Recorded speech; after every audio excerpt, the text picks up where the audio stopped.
Hello everybody.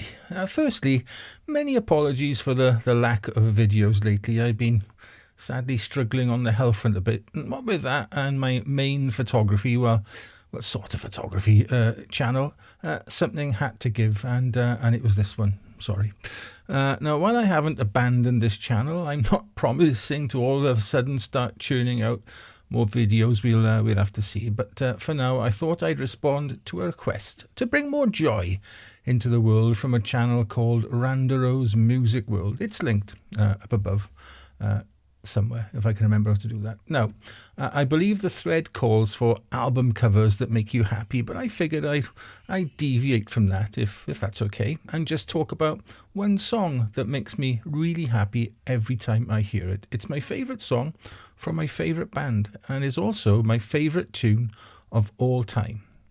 And it is, well, we'll find out in a minute or so, I guess. But first some background. Now, I really got into Queen in the late 1970s after being introduced to them by a girl in school who made me a tape of News of the World, and a love was born. Not for the girl, but for the band, and I set about collecting what I could before then seeing them live, and a real massive journey into fandom began.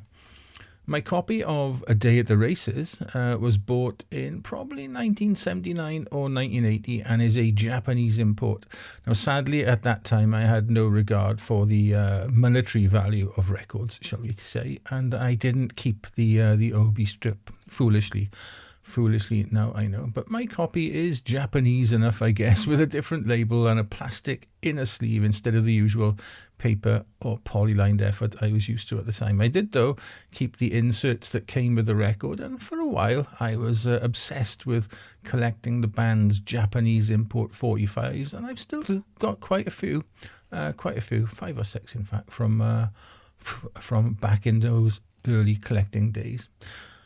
Back to the record though, and from the opening bars of Tie Your Mother Down right through to the closing note of Teo Toriata, I fell in love with the album. There's a theme here, isn't there? A love story theme.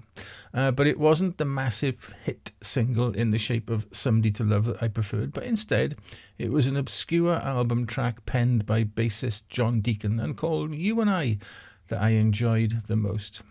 And over the years, that track has cemented itself as my favourite, most loved song ever.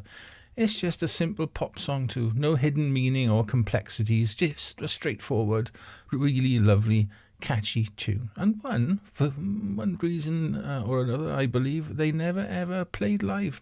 I think that's a shame. I think it would have gone down a storm on their live set.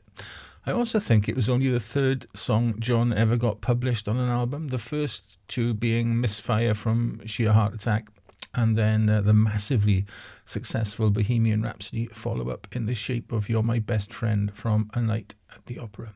Of course, he then went on to compose some of the band's most massive successful chart hits, with Another One Bites the Dust probably the most notable contribution to John's pension fund these days. I found it really sad that John couldn't continue to play after Freddie Mercury's death, as I feel a continuing combo with him present would be a far better Queen experience than the current lineup, which sadly holds no interest for me, really.